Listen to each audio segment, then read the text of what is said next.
क्या हुआ? तुम्हें यकीन है कि यही जगह तुमसे है? कहा था ना कि गाड़ी के अंदर बैठो, कहा था या नहीं?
खत्म हो गया? अभी तो शुरू हुआ है। आ गए? जाहिर है कि आएंगे। ऐसे सारों को बड़ा शौक होता है कि एक दिन बड़ा नुकसान उठाएं, बिल्कुल तुम्हारी तरह। तुम बस हर वक्त मुझ पर तंज किया करो। मैंने तो तुमसे मजाक किया था बाबा। मैं भी तुम्हारे साथ आता हूँ। नहीं। अरे भाई, 3 होंगे तो ज्यादा अच्छा है। ये कायदे के लोग नहीं हैं। वो करो जो मैंने तुमसे कहा है। अब तक मैंने कुछ और किया है? हमेशा यही तो होता आया है। नाराज हो जाओ, जाकर अपने अबू के पास सीईओ बन जाओ।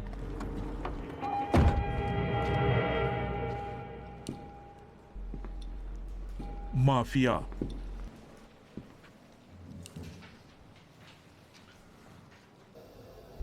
बोलिए। माफिया एक बहुत ही मुनज़्ज़म तंजीम का नाम है, एक बहुत ही खुफिया नेटवर्क, एक पेचीदा तंजीम। यहाँ तक कि एक हुकूमत, अलबत्ता एक कातिल हुकूमत, एक दहशतगर्द हुकूमत, इंसानों और असलाह की स्मगलर। अक्सर इस तरह के माफिया मनशियात की तरसील भी करते हैं।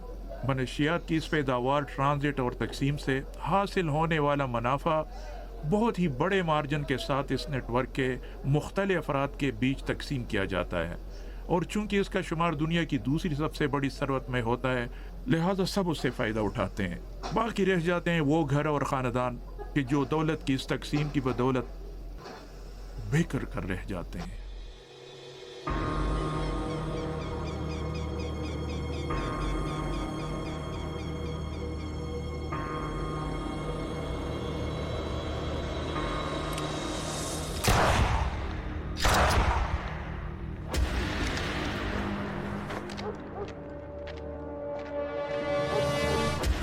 अच्छा, मनशियात के माफिया की खुसूसियात। इन तमाम तंजीमों से वाबस्ता मुजरिम गुरोहों की दर्जाबंदी की जाती है। असल में उनके महफूज रहने का सबब उनका यही ग्रुपिंग का तरीका है। अलबत्ता इन तंजीमों का एक हिस्सा, इसका काम ही ये होता है कि इस पूरी ऑर्गेनाइजेशन की हिफाजत करे कि कहीं कभी अंदरूनी या बैरूनी तौर पर नुकसान से दोचार ना हो। अच्छा है, ऐसा क्या होता है कि एक इंसान को नशे की ज़रूरत महसूस होती है? जब तक इस बात की जड़ तक न पहुंचे, इसका कोई राय हल निकालना नामुमकिन है। जब तक हम इन तमाम वजूहात को सही तरीके से जानकर उनका हल नहीं निकाल लेते, माफिया है और रहेगा।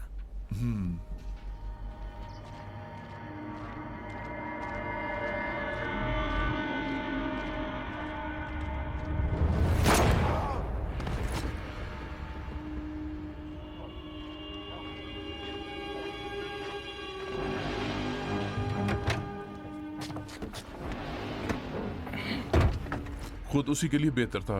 कल उठकर हमारे लिए कोई मसला नहीं खड़ा करेगा। मामला सेट हो जाए तो चले जाना। क्यों इस तरह मुझे देख रहे हो? चलो।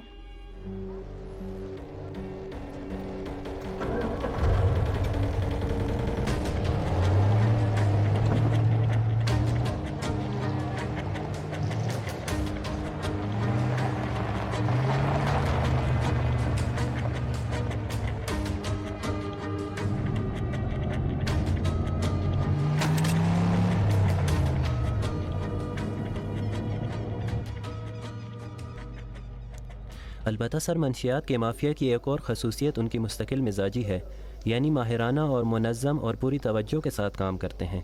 चूँकि इसमें मुनाफा बहुत ज़्यादा होता है, लिहाजा ये सर्किट कभी भी नाकाम नहीं होता।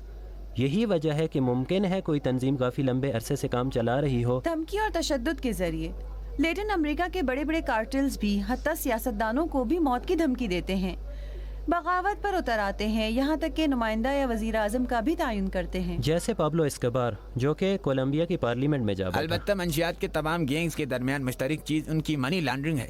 माफिया के तमाम गिरोह अपने पैसे और उसके जरिए वाइट करना चाहते हैं, महफूज जगहों पर सरमायाकारी करते हैं, जैसे होटलों में, फुटबॉल टीमों में, ऐसी जगह के जहां पर इनके पैसे का सुराग न लगाया जा सके। इस काम के लिए बाज़ औक़ात सियासतदानों का भी रुख करते हैं। काम की बिल्कुल वाज़ेह और दुरुस्त तकसीम।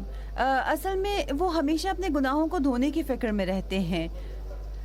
वही कि जो खुद से कहते हैं कि हिसाब बेबाक करना, वो ये काम इसलिए करते हैं ताकि पकड़े ना जाएं। इन तंजीमों में सब के काम मुशख्खस है, अलबत्ता वो लोग अपने अफराद को आगे बढ़ने के मौके फराहम करते हैं। इस तरह इनसे इनकी हौसला अफजाई भी होती रहती है। माफ़ कीजिएगा, मैं जवाब देने पर मजबूर हूँ।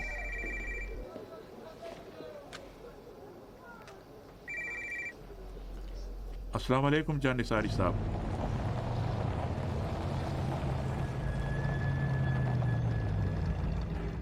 गोलियों को खेल अब खत्म हुआ। यानी क्या यानी खत्म? ये कि अब इस पर मजीद काम नहीं होगा। अच्छा, लेकिन क्यों? वो तो ओज पर था इस वक्त इम्तिहानों के बीच। तुम्हें ये क्यों लगता है कि ये सब सिर्फ तुम ही समझ सकते हो? भाई मैं तो कुछ भी नहीं जानता, अगर तुम जानते हो तो मुझे बता दो। वही है जो मैंने अभी कहा है। तुम अपनी तरफ से तो कुछ नहीं कहते हो, तुम्हें तो कहा गया है इसीलिए कह रहे अगर हो। मैं बात मानता हूँ तो तुम भी बात मानो। लेकिन क्यों अच्छे खासे पैसे से हाथ तुम धोले? तो इस तरह कह रहे हो कि जैसे तुम ही सब कुछ हो और सारा पैसा तुम्हारी जेब में भाई जाता मैं है। किसी काम का नहीं हूँ, उसका पैसा भी मेरी जेब में नहीं जाता। मैं ये कह रहा हूँ कि उन्होंने जब एक गोलियों की जगह दरामद का रास्ता तलाश किया है, एजेंट को भी ढूंढ निकाला है। आखिर कैसे? रास्ता तो बहुत ही महफूज था। अब नहीं है। तो अब क्या होगा? रामीन, तुम तो दिमाग ही खा जाते हो। जितना तुम्हें बता रहा हूँ तुम पूछते ही जा भाई रहे हो। ये तुम क्या बोले जा रहे हो? पूछते हो। नहीं पूछूंगा। अगर पूछ भी लिया तो क्या हो गया? मेरे दोस्त हो, मेरे पड़ोसी थे, क्या तुम्हें मेरा ख्याल नहीं रखना चाहिए? तुम मेरे भाई की तरह हो। अजीब हो तुम भी, मेरे भाई की तरह हो। तुमसे इसलिए पूछता हूँ कि कुछ सीख सकूं। जानता हूँ कि उन्होंने तुमसे कहा है कि मुझे कुछ ना बताओ, लेकिन मैं चाहता हूँ कि महफूज रास्ता मिलने तक गोलियों का काम नहीं करेंगे। एफिड्रीन का रास्ता तो भी महफूज है। वही एफिड्रीन के जो आती है अपना माल खुद बनाएंगे, बिल्कुल पहले की तरह। पहले की तरह? तुम ही अब सबके बॉस हो। भाई नौकर हूँ तुम्हारा, मजाक कर रहा था। जो तुम कहोगे वही होगा बस। जब तक इतला ना दूं कुछ अरसे के लिए अंडरग्राउंड हो जाओ। गाड़ी को यहीं पे छोड़ दो, उंगलियों के निशान और ये सब साफ करो। चलो फिर मैं निकलता हूँ। चलता हूँ।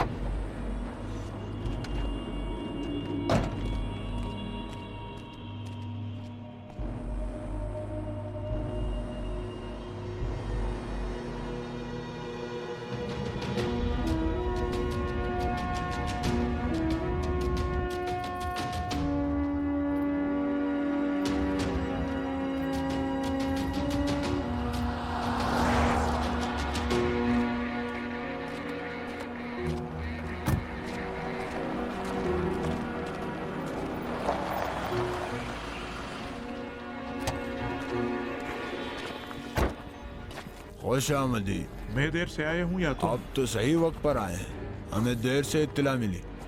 हम जब तक पहुंचे तो मामला हाथों से निकल चुका था। ये काम भी किया जा चुका था हाईवे के साथ। लेकिन ये देखिए, गोली बहुत ही नज़दीक से मारी गई। इससे जाहिर होता है कि कातिल जाना पेशाना शख्स था। मकतूल बेखबरी से मारा गया। 2 लाशें वहाँ पर मिली हैं कि जिन्हें मकतूल के असले से काफ़ी दूर से गोली मारी गई है। काफी बारीकबीनी से काम किया है। बहुत शुक्रिया।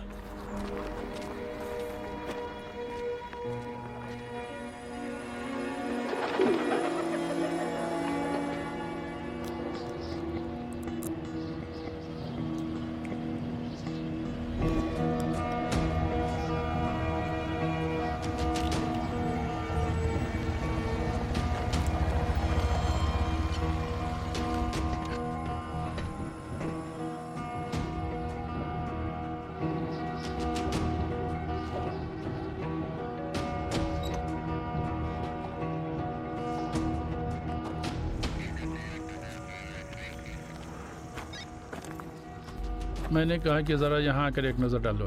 अलबत्ता ये मत कहना कि अपने स्टूडेंट्स के साथ तहकीक के लिए 1 महीने का वक्त लगेगा।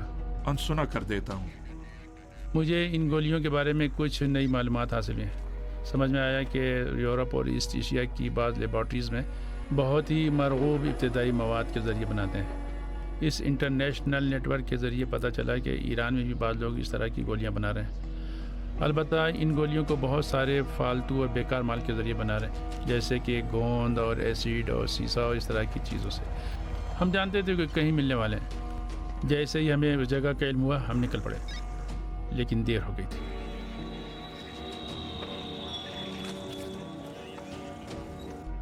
जाली है, चकमा दे गए। ये माफिया का हिसाब बेबाक करने का अंदाज है। तुम बरसों से इन जैसे लोगों की नफ्सियात पर काम कर रहे हो, तुम्हारी राय क्या है? ये सब कुछ बहुत बनावटी और नुमाइशी है। तो फिर इसे देखो, ये असली गोलियां हैं, वो भी इनमें से कुछ जिन्हें बेचने के लिए लाए थे। ये उसका जाली सैंपल है।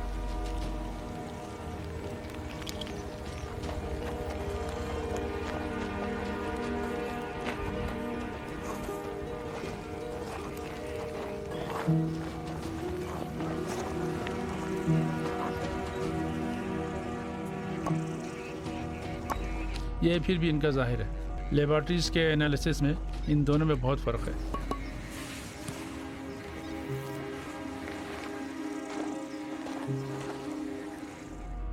ये असली है और ये नकली है।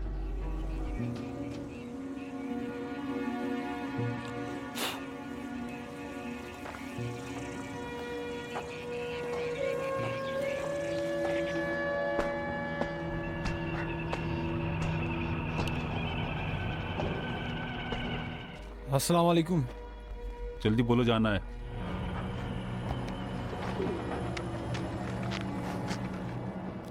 नवीद मेरे भाई, मैं आज एक काम में मसरूफ था। तुम्हारी कसम बड़े जिगर गुर्दे वाला काम था। बढ़ाओ मत बढ़ाओ। अब क्या हुआ? जान हथेली पर रख ली है मैंने। फरहाद को अगर इस बारे में पता तुम चल गया जानो तो उसके तुम्हारा बाद काम। खबर क्या है? गोलियों का काम बंद कर तो दिया। क्या गोलियों का काम भी करते हैं? जाहिर है, तभी तो है कह और रहा हूं। अगर बगर लेकिन कुछ नहीं। ठीक ठीक से बताओ क्या है। ठीक ही तो बता रहा हूँ भाई, उनका काम इंडस्ट्रियल ड्रग है। कोई ये सड़ा हुआ मंशियात का काम नहीं जो घर में गैस के चूल्हों पर बनाते हैं। ओहो, तुम्हारी लाई हुई खबर किसी काम की नहीं। सोना चांदी भी हो तो मुझे नहीं चाहिए। सीधी बात नहीं करते तुम। मुझे यही अंदाज तो अच्छा लगता है, यही यही तुम्हारे बास बनने का अंदाज। हम दोस्त है भाई, हम दोनों ढूंढ ढांड कर इस गैर कानूनी काम में आए हैं। अब जरा मेरी तरफ देखो, तुम तो मुझे अहमियत ही नहीं देते। जानते हो क्यों? क्यों? इसलिए कि नौकर नहीं हो। कोई तुम्हारे साथ है, तुम्हारा ख्याल रखता है। मेरे साथ भी कोई ऐसा होता तो इस वक्त ये ना होता। तुम किसी काम के लायक तो नहीं।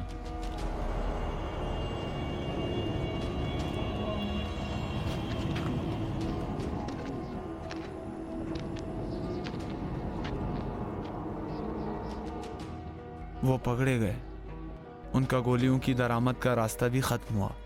अजीब है, मैंने खबरों में देखा था। क्या दूसरा माल के लिए भी कोई रास्ता है? भाई अब बहुत बातें हो गई हैं, हमने कुछ तय किया था ना। हमारी डील है अपनी जगह पर, लेकिन पहले मुझे ढंग से उस सब के बारे में बताओ। ये जो सब तुम बता रहे हो ये सब तो सुबह से रात तक खबरों में आता रहता है, लेकिन पहले कुछ सही मालूमात उन्हें देनी होंगी, फिर तुम्हारे लिए कुछ कर पाऊंगा। अबे वो शहजादे, मैं भाव नहीं बढ़ा रहा हूँ। तुम भी वहीं वादा खिलाफी मत करो। तुम भी और तुम्हारे ऊपर वाले भी सब जानते हैं कि मैंने कितनी मुफीद मालूमात दी हैं, ताज़ा तरीन। ठीक है, तो फिर तुम सब्र करो। ये ताज़ा तरीन मालूमात जाकर उन्हें देता हूँ, देखता हूँ क्या होता है। ये जो बताया है इसी में बहुत सी मालूमात हैं। जितना वक्त गुजरता जाएगा खबरें बासी होती जाएंगी, कुछ नया होने वाला है। अगर ताज़ी खबर चाहिए तो हमारी डील अपनी जगह मौजूद है। इस किस्से में एक पैगाम है। यकीनन वो लोग जो मनशियात के काम में है जानते हैं कि वो जो मारे गए हैं वो जाली गोलियां बाजार में सप्लाई कर रहे थे। इनके मरने की खबर फैलते ही बाकियों को भी ये समझ में आ जाएगा कि नकली गोलियों को बनाने की कोशिश न की जाए। इनका कत्ल यानी बाकी ये जान ले कि मनशियात का बाजार हमारा है। यानी हम इतने संजीदा हैं कि धमकी वमकी नहीं देंगे, बल्कि सीधे सर पर गोली मारकर उसे उड़ा देंगे।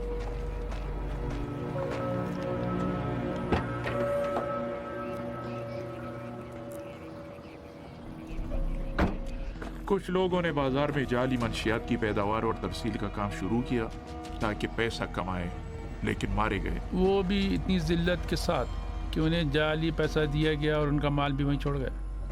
ये पैदावार और तरसील के गेंगों का तरीका है ताकि एक दूसरे के साख को ख़राब किया जाए और अपनी बड़ाई को कायम रख सकें। क्यों ये सब उनके लिए इतना अहम है कि इस तरह के ड्रामे करते हैं? वो मिलकर भी काम कर सकते थे, पैसा बना सकते थे। सारिफीन भी जब तक कि समझते कि माल नकली है तो वो कब को पैसा लेकर उड़ चुके होते। अब जाकर मेरी बात समझे हो।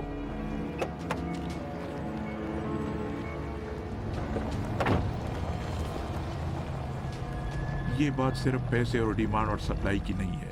जिन्होंने ये सब ड्रामा किया है वो कहना चाहते हैं कि जिन्होंने हमारे असली काम को नुकसान पहुंचाया है, हम भी मार्केट किसी और के हाथ में नहीं जाने देंगे। और हाँ, हमें भी बताना चाहते हैं कि वो लोग जाली माल बनाने वालों में से नहीं है। ये दिखावा उनके लिए ज़रूरी था। उन्हें ये दिखावा करने नहीं दूंगा, लेकिन मुझे ये भी बुरा नहीं लगेगा कि हर एक दूसरे की दुश्मनी में एक दूसरे को खत्म कर दें। लेकिन मैं नहीं, मैं जानना चाहता हूँ कि इन जैसे लोगों के दिमाग में क्या चल रहा होता है। मेरे ख्याल में ये साबित करना चाहते हैं कि मैं टॉप लीडर हूँ। कि इसमें टॉप लीडर बनना चाहते हैं? लोगों के बच्चों को बर्बाद करने में? पिछले साल 1200 लोग मनशियात के इस्तेमाल की वजह समझ चुके हैं। जितने भी इस काम में हैं सब के सब अव्वल नंबर पर हैं, कोई भी किसी से पीछे नहीं। जाके उस आदमी को ढूंढो, जवाब उसके पास है। उसे सिर्फ पैसा नहीं चाहिए, वो अपने आप को दिखाना चाहता है, बेहतरीन बनना चाहता है। हम यहाँ इसलिए हैं ताकि ऐसा ना होने दें। हम अकेले कुछ भी नहीं कर सकते। जब तक घर वाले अपने बच्चों को अपनी हिफाजत में रखेंगे, कोई भी माफिया उनके हाथों में माल नहीं पकड़ा सकता।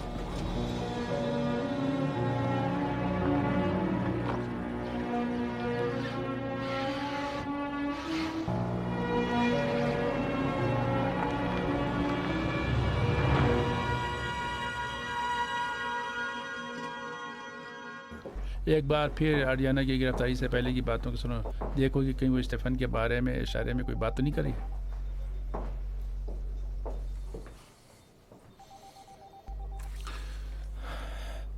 वो झूठ बोलने में माहिर है। मुझे तो शक है कि स्टेफान नाम का कोई वजूद भी है जब वो 2 जाली एड्रेस तेहरान और समंदर के लिए दे सकती है। मेरे ख्याल में तो वो वक्त ज़ाया कर रही है ताकि उसकी मालूमात को मिटाया जा सके। इसीलिए तो मैं कह रहा हूँ कि उसकी गिरफ्तारी से पहले की बातें सुनो। वो नहीं जानती थी कि पकड़ी जाएगी। शायद इसमें कुछ काम की बात मिल जाए। क्या कहूँ?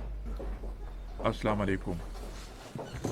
वालेकुम सलाम। वाह वाह, खुश आमदीद। मैं घर जा रहा था तो सोचा कि यहाँ का चक्कर लगा लूँ, शायद आर्याना के बारे में किसी नतीजे पर पहुंच सके। इत्तेफाक से हम अभी उसी की बातें कर रहे थे। मुमकिन है उसने वो सब झूठ कहा हो, लेकिन यूरोपियन स्ट्रेटजी के बारे में उसकी मालूमात काबिल गौर हैं।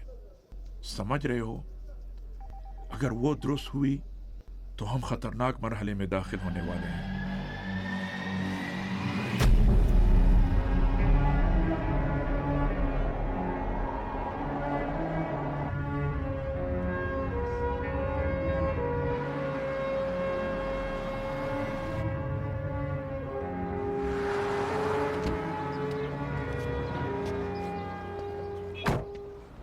अस्सलाम वालेकुम। ये तुमने क्या होलिया बनाया हुआ है? कल पार्क में एक शख्स माल बेच रहा था, मैं खुद पर काबू नहीं रख पाया। तो तुम्हारा उनसे झगड़ा हुआ? मुझे वो जहाँ कहीं भी मिलेंगे मैं उन्हें नहीं छोड़ूंगा, कोई भी मुझे नहीं रोक सकता। एक भी कम हो तो बेहतर है। तुम्हें लगता है कि इस तरह उनके शर से हमेशा के लिए बच जाएंगे? अहम नहीं कि क्या होगा, अहम यह है कि वो समझ ले कि एक इंसान का दिल उसके दोस्तों के लिए कितना जलता है। ये सब उन्हीं के जैसे हैं कि जिन्होंने उनकी जिंदगियां बर्बाद की हैं। तुम्हारे ख्याल में ये रिटेलर्स असल कसूरवार हैं? तो और कौन है? यही सब तो हैं। कौन बनाता है, कौन लाता है, कौन बेचता है, कौन खरीदता है? आप इस मसले को इतना गुंजलक कर देते हैं कि आप खुद भी इसे हल नहीं कर सकते। आप इन्हें खत्म क्यों नहीं कर देते? ये इतनी आसान बात नहीं है। इससे कहीं ज्यादा मुश्किल है कि इस तरह मारपीट के हल निकाला जाए। जितना भी उन्हें पकड़ेंगे फिर भी उनकी जगह कोई और आ जाएगा। लेकिन मैं फिर से शुरू करूंगा। शुरू करना है, खुद से शुरू करो।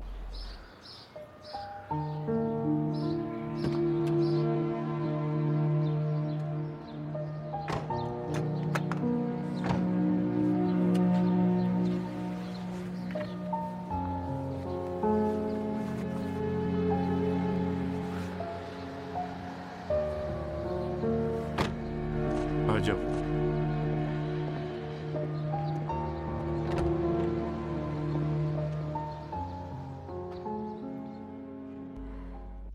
जो कुछ भी जानते हो वो इस कागज़ पर लिख दो ताकि मैं तुम्हें बताऊं कि उनमें से कौन सा यहाँ काम आएगा। यहाँ पर काम करने वाले तमाम लोगों ने मनशियात के खिलाफ काम के लिए अपनी जिंदगी वक्फ कर दी है। तुम भी अपने दोस्तों के साथ पेश आने वाले हादसे की बिना पर अपनी पूरी ताकत यहाँ लगा दो। मैदान में जाओ रजा, मैदान में। ये सब क्या है? हाँ हाँ, क्यों मैं जितना भी तुमसे कहूँ तुम अपनी ही करती हो? क्या तुम यहाँ नशा छोड़ने के लिए नहीं आई हो? क्या तुमने अपने घर वालों से वादा नहीं किया था? मरजान, मेरी तरफ देखो।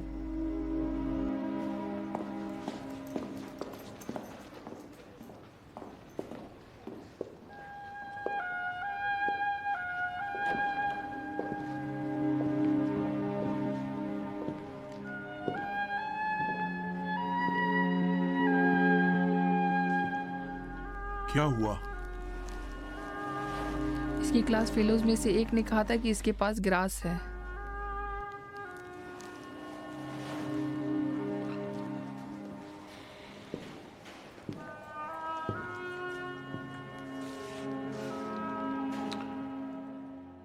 अगर कोई शख्स अपने साथ नशा रखता हो तो उसे तर्क नहीं कर सकता।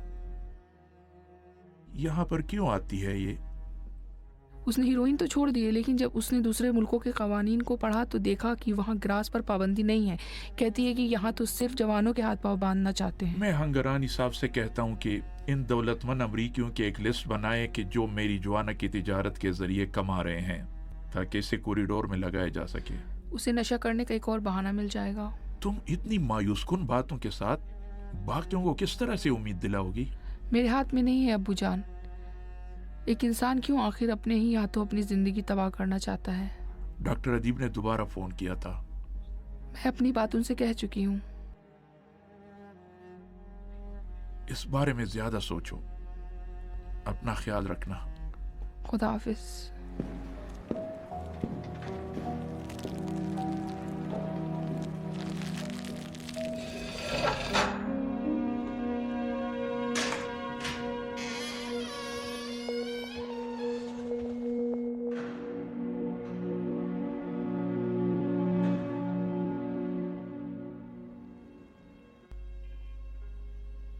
अब तक बहुत से पासवर्ड डिकोड नहीं हुए हैं।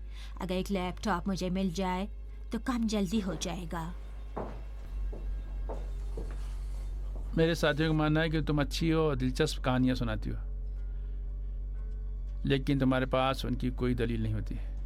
मैं समझ नहीं पा रही कि आप क्या कहना चाहते हैं। मोहतरमा, आप या तो हमसे झूठ कह रही हैं या फिर सच में आपको हकीकत का इल्म नहीं है। मैंने आपको बताया था ना कि यूरोपियंस ने मनशियात के छोटे और बड़े गैंग्स के जरिए ऐलान करवाया था कि हम पाक यूरोप चाहते हैं, अपना धंधा किसी और जगह ले जाएं। क्या ये कोई बाहमी डील थी? इसके बदले क्या वादा किया था? ये कोई ऑफिशियल या कानूनी डील नहीं थी। इस तरह के मामलात उमूमन धमकियों पर तय पाते हैं। यानी अगर कोई फरीक वादा खिलाफी करे तो फिर वो जिंदा नहीं रहता। तुम्हें इसीलिए डर है कि कहीं वापस यूरोप न भेज दें? उनका पैगाम मुझे भी मौसूल हुआ था कि मनशियात की पैदावार और तरसील का काम यूरोप में ममनू है। अलबत्ता उन्होंने हमारे काम ना करने की कीमत दी थी। कहा कि मनशियात के इब्तदाई मवाद कहीं और ले जाकर बनाओ और वहीं पर बेचो, लेकिन उसका टैक्स हमें देना होगा। लेकिन तुमने उन्हें धोखा दिया।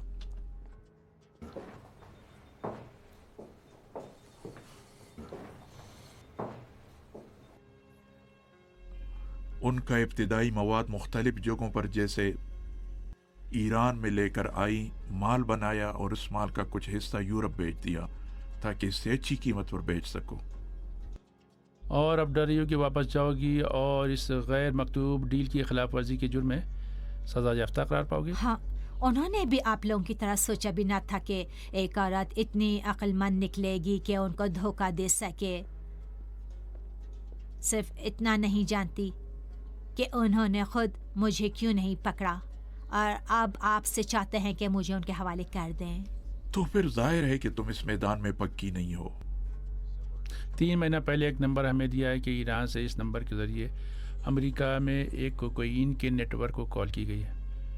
उन्होंने सोचा भी नहीं था कि ये नंबर तुम्हारे नेटवर्क का नंबर होगा जो अमेरिका में भी मौजूद है। जब वो समझे तब तक देर हो चुकी थी, तुम ईरान पहुंच चुकी थी। अब वो इस बात से परेशान है कि कहीं तुम हमें उस डील की सारी तफसीलात बता दो, और इसीलिए उनका इसरार है कि तुम्हें जल्द अज जल्द उनके हवाले किया जाए। बहुत दिलचस्प है।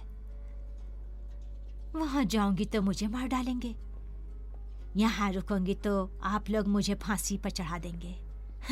बस जाहिर तो मैं बंद गली में हूं, तो अब मैं अपना वक्त क्यों इनके साथ जाया करूं।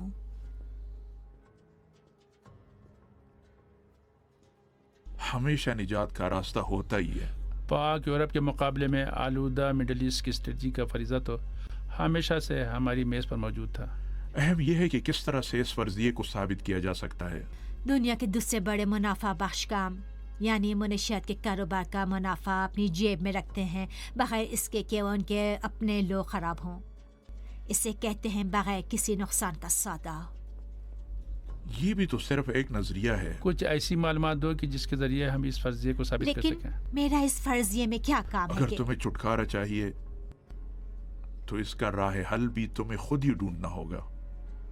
आपने डिलीवरी कंट्रोल के कानून पर दस्तखत किए हैं, यानी आपने खुद पर लाजिम किया है कि आपकी नज़ारत में ये ट्रांजिट होगा। ये बैनुल अक़वामी कानून है 1988 के कन्वेंशन के तहत। तो फिर फर्ज करें कि आपको मालूमात मिली है कि तय हुआ है कि बैनुल अक़वामी स्मगलरों के ज़रिए एक खाम माल का ट्रक तामीराती कामों के रंगों को लेकर ईरान के मगरब से दाखिल होगा ताकि मशरिक़ से निकल कर पाकिस्तान या अफ़गानिस्तान जाए। आप भी उसका जब तक कि वो मकसद तक नहीं पहुँचे कुछ नहीं कर सकते, क्योंकि तय यह है कि वहाँ पर वो ईरान के माल की पैदावार का नेटवर्क बनाए।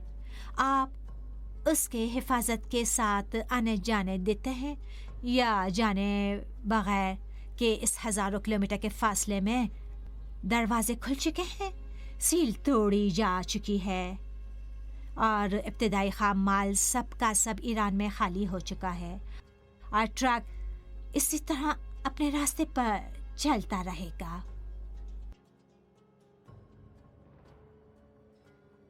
ट्रक अपने रास्ते पर चलता रहेगा।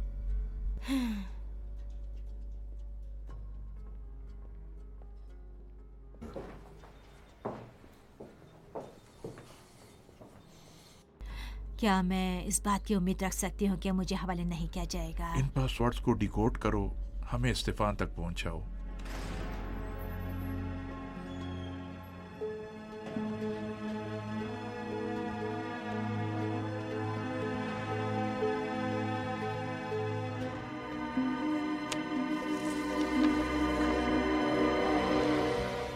ये पहली बार नहीं है। हमेशा उनके पास जिम्मेदारी को कबूल न करने का एक बहाना होता है। हमें सब्र करना होगा ताकि डिलीवरी के साथ खुद इस्तीफान तक पहुंच जाए। अगर मेरा हाथ इस थ्योरी के बनाने वाले तक पहुंच जाए ना, तो दुनिया में जहां भी हो उसे नाबूद कर दूंगा। लेकिन मैं इसके बरखिलाफ, मेरा दिल चाहता है कि उसके सामने बैठूं, उससे सवालात करूं। तो फिर बेहतर है कि मैं उसे जल्द अज जल्द ढूंढ निकालूँ ताकि बैनुल अक़वामी नेटवर्क से मुताल्लिक़ मालूमात हासिल कर सकूँ। वो लोग जिनके जहन जहरालूद होते हैं उन्हें लेबॉर्ट्री ले जाना चाहिए और तरियाक हासिल करना चाहिए। पहले स्टेफन को ढूंढ लें, फिर उसके हवाले से फैसला करेंगे। जो आदरियाना बता रही है उसके मुताबिक मेरा ख्याल है कि उसकी लाश पर ही पहुंचेंगे। अगर तुम्हारे हाथ में हुआ तो यकीनन लाश पर ही पहुंचेंगे। आप एंटी नारकोटिक्स हेडक्वार्टर से बात करें कि उन्होंने डिलीवरी की डिमांड की है या नहीं। मैंने साथियों से कह दिया है कि उसे चेक करें। मगरिब से मशरिक की डिलीवरी ज्यादा अहम है।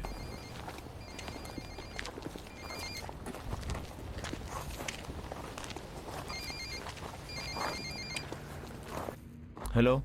अस्सलाम वालेकुम मुर्तज़ा साहब, आप किताब खाने कब आ रहे हैं? आपकी तरफ आ रहे हैं। ठीक।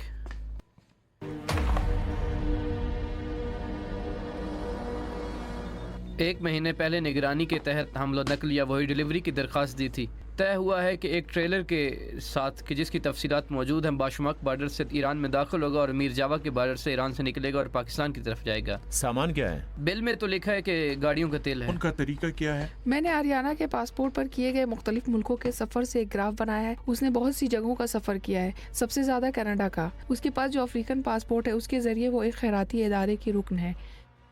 असल सवाल यह है कि वो सामान को चोरी छुपे कैसे उतारेंगे।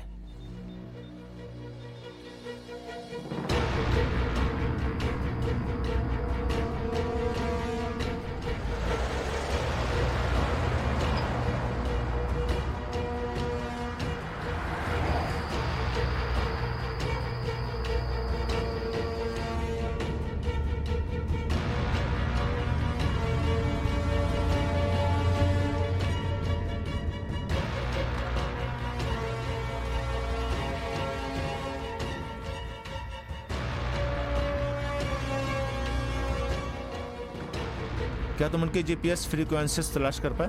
इतना आसान काम नहीं है, ये सादा कारोबारी अंदाज नहीं है। अगर आप कहें तो एक अपनी तरफ से लगा देते हैं। नहीं, ये बहुत रिस्की होगा। फ्रीक्वेंसीज के आपस में टकराने से समझ जाएं कि हम उनके पीछे हैं। ये बताएं कि ट्रेलर का ड्राइवर जानता है कि असल सामान क्या है? यकीनन। आखिर वो बिल्कुल नॉर्मल है, क्योंकि बहुत माहिर है। बस जब तक ट्रैकर काम नहीं करता उसे अपनी नजरों के सामने ही रखना होगा।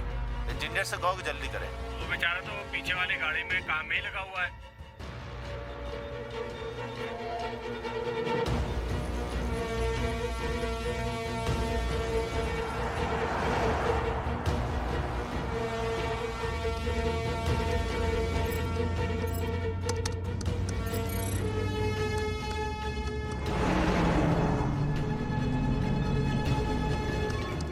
इंजीनियर, मेरी आवाज सुन रहे हो? हाँ, सुन रहा हूँ। क्या तुम्हें जीपीएस की फ्रीक्वेंसीज मिली? काम कर रहा हूँ, कोशिश कर रहा हूँ ताकि ढूंढ सकूं। बहुत अच्छे।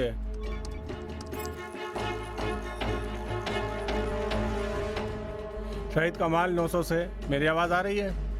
तुम्हारी आवाज भी आ रही है और ट्रैकर की बीप की आवाज भी आ रही है। क्या तुम लोगों ने खाना खा लिया? वो अभी तक खाने के लिए कहीं रुके नहीं है। उनका नहीं पूछा है। जब तक वो नहीं रुकेंगे हम कैसे रुक सकते हैं? हमें तो आसमानी दस्तरखान का इंतजार करना होगा।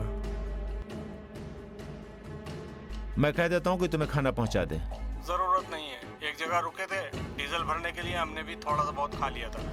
अगर ये कुछ करना चाहते हैं तो यकीनन अंधेरे में करेंगे।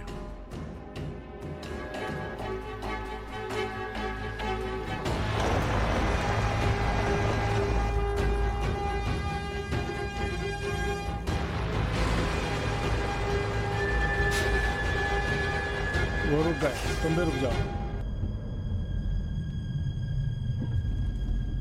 रुक जाओ।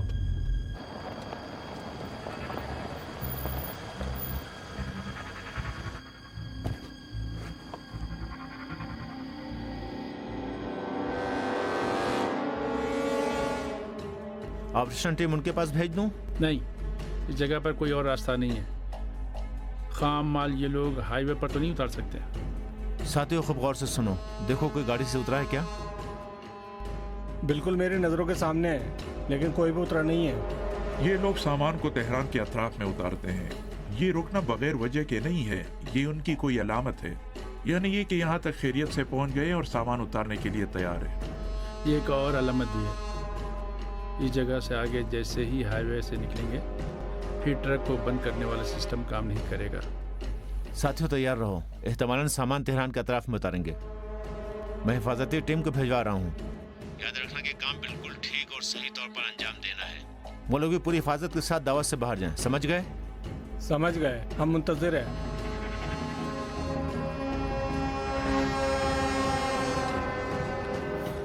ट्रक गया, तुम भी चलो। ठीक है।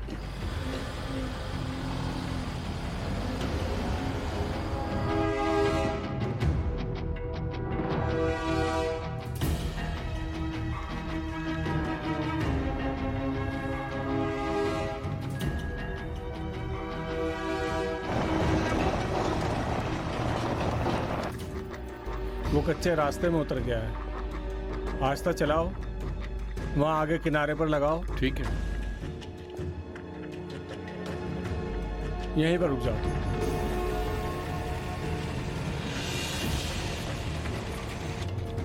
रजा, मेरी आवाज़ सुन रहे हो? जी, मैं उतर रहा हूँ। तुम भी मेरे पीछे आओ और सामान भी साथ लेकर आओ। जी। यहीं पर रुको। ठीक है।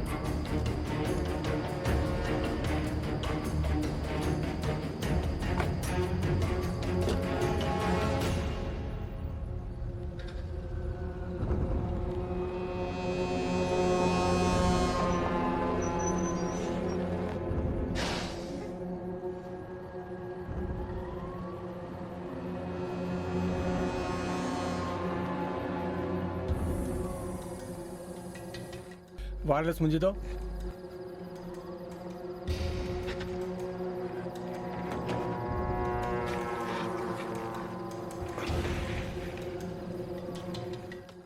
ये पकड़ो।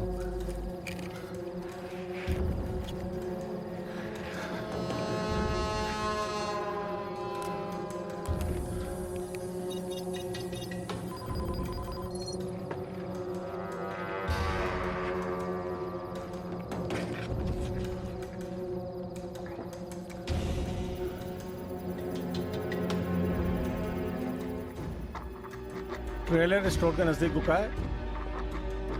ड्रम जो पहले से तैयार शुदा थे बिल्कुल उन्हीं ड्रम्स के साइज और शक्ल के हैं कि जो ट्रेलर में है। यकीनन हम वज़न भी होंगे, लेकिन एहतमाल यह है कि उसमें पानी या फिर बिल के मुताबिक गाड़ियों का तेल है।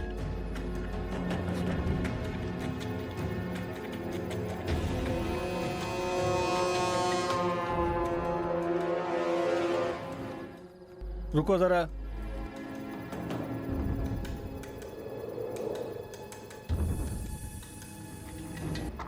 जो ट्रक से उतारे थे ड्रम उन्हें फिर से अंदर चढ़ा रहे हैं। क्या मतलब, क्या करें? कुछ नहीं, नॉर्मल है। ये लोग चाहते हैं कि सड़क से निकलते वक्त कस्टम स्कैन के वक्त वही दिखाएं जो दाखिल होते वक्त दिखाया था। सुन लिया, लेकिन सामान चढ़ाने के बाद एक टीम बॉर्डर तक उनके साथ जाए तो अपनी टीम के साथ असली सामान के पास रहो। समझ गए? जी समझ गया। मैं भी कोशिश करता हूँ जल्द तुम्हारे पास पहुँच जाऊँ।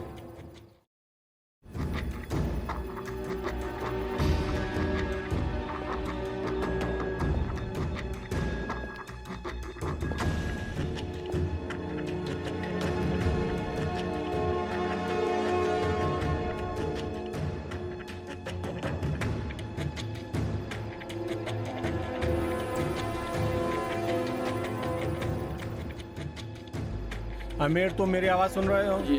ट्रेलर चल पड़ा है, उसका पीछा करो। बहुत अच्छा।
हो गया?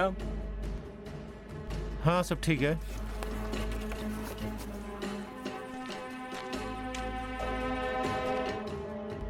वॉशिंग पाउडर पाकसार वश के कारखाने वालों की इंक्वायरी करो।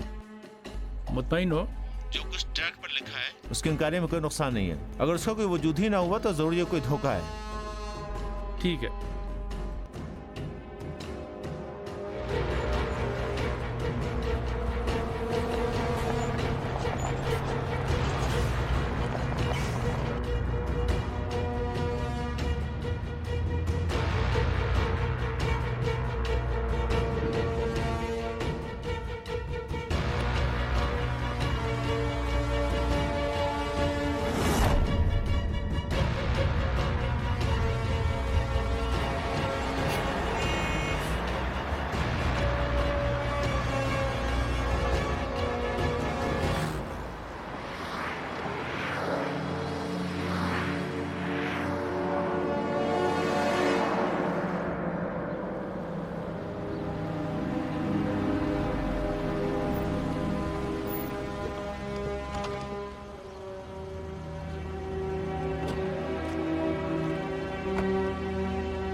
बज़ाहिर एक खतरनाक थ्योरी अमल के मराहिल में है। शवाही से पता चलता है कि पाक यूरोप बमुकाबले आलूदा मिडिल ईस्ट की थ्योरी सिर्फ एक फर्जिया नहीं है। इन हालात में इस तरह की थ्योरी पर अमल के नताइज सख्त होंगे। अगर ये सच है तो ये ऐलान जंग है। अब आपका मशवरा क्या है? इसके इस्बात के लिए अभी से प्लानिंग करनी होगी। शायद हम उनके रास्ते को नाबूद करने पर मजबूर हो जाएं और खुल्लम खुल्ला ऐलान कर दें कि इसका मतलब है मिडिल ईस्ट के खिलाफ एक भरपूर जंग। एंटी नारकोटिक्स नेटो के बारे में भी सोचा जा सकता है। मेरे ख्याल में तो आप लोग ज्यादा ही संजीदा हो गए हैं। हमेशा हमें मनशियात की पैदावार का मुलजिम ठहराते हैं और खुद इस काम का खाम माल बेचते हैं। मनशियात के गैंग के खिलाफ जंग या मुकाबले का कोई इम्कान भी नहीं देते। सदर मुमलिकत के नाम एक खत लिखें और इसमें ये वजाहत करें कि अभी तक इसका इस्बात नहीं हुआ है। उम्मीद करता हूँ कि हमें कोई गलतफहमी ना हुई हो। अगर ये बात सही है तो बहुत बड़ा अलमिया आने वाला है।